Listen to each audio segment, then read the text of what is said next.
Good morning students. Fifth use का second example आज हम देख रहे हैं और ये उसका क्वेश्चन है।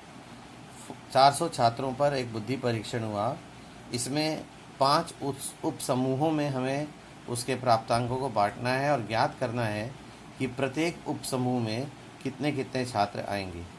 An intelligence test conducted on 400 students to divide it into 5 subgroups and find out how many students will be in each group। तो जैसा हमने पिछली बार देखा था, आंसर में हम चलते हैं कि टोटल हमारे पास 6 सिग्मा है, -3 सिग्मा से +3 सिग्मा, और उसमें अब हमें 5 में डिवाइड करना है। तो जब हम 5 में डिवाइड करेंगे तो जैसे कि आप देख रहे हैं कि 6 सिग्मा अपॉन 5, तो हमारे पास 1.2 सिग्मा इसका आंसर आएगा। यानी कि हमको 3 सिग्मा से स्टार्ट करते हुए 1.2 माइनस करते जाना है और एक एक ग्रेड हमारा बनता जाएगा।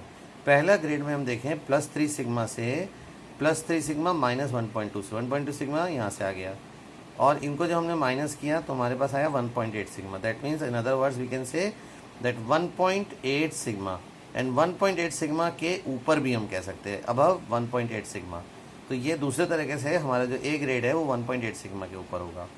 इसी तरह से बी ग्रेड में हम आते हैं तो 1.8 से 1.8 माइनस 1.2 यानी 0.6, तो 1.8 सिग्मा से 0.6 सिग्मा। इसी तरह से ग्रुप सी में आते हैं तो अगेन 0.6 सिग्मा से 0.6 माइनस 1.2, तो इनको जब माइनस किया तो -0.6 आ गया, तो +0.6 से -0.6, ये हो गया सी ग्रेड हमारा।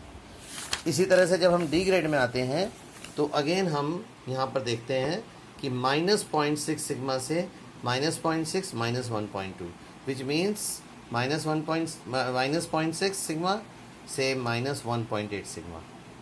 And the E group again -1.8 से -1.8 माइनस 1.2, जो कि -3 सिग्मा हुआ। और -3 सिग्मा को हम इस तरह दूसरे वर्ड्स में लिख सकते हैं कि -1.8 सिग्मा से नीचे, तो बिलो -1.8 सिग्मा।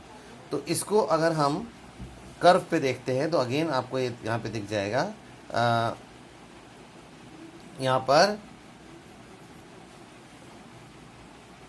ये आप देख सकते हैं कि A grade, B grade, C grade, D grade, E grade.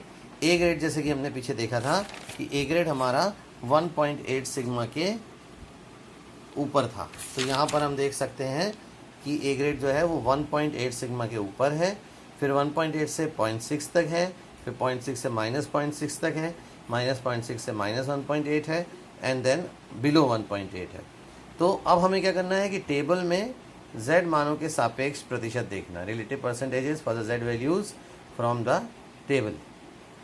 First group जो है ए ग्रुप को अगर आप देखें 0 से यहाँ तक यानी m से 3 सिग्मा तक 0.5, और 0 से इस पॉइंट तक यानी 1.8 तक, ये जब टेबल में आप चेक कर देंगे तो 0.4641 है, और दोनों को माइनस करने पे आपको 0.0559 मिलेगा, जो कि परसेंटेज में 5.59% होगा।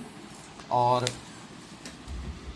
ये जो है नंबर ऑफ स्टूडेंट्स जब हम निकालेंगे तो क्योंकि परसेंटेज है तो 100 में से 5.59, तो 400 में से जब हम सिंपल मैथ्स लगाते हैं तो हमें ये 14 स्टूडेंट्स मिलेंगे।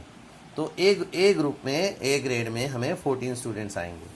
इसी तरह से बी ग्रेड में जब हम फिगर में आप देखते चलें तो m से +1.8 सिग्मा और m से 0.6 सिग्मा। बी ग्रेड देखिए मीन से यहाँ तक और मीन से यहाँ तक, तो 1.8 वाला और 0.6 वाला दोनों की टेबल में वैल्यूज़ आप देख सकते हैं।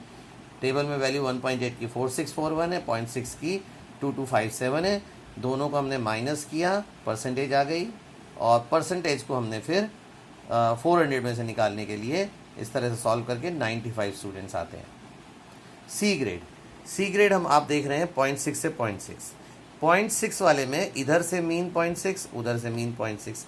यहाँ पर एक तरह से सी ग्रेड, ये दोनों 0.6 की वैल्यू तो सेम होगी टेबल में, जो आप अभी यहाँ देख रहे हैं कि 0.6 की वैल्यू जो है 2257 है, बट ये दोनों तरफ से है और इसलिए ये जो है वो ऐड होगा, और इसलिए मैंने इसमें ऐड किया है और परसेंटेज निकाली है और नंबर ऑफ स्टूडेंट्स निकाले हैं।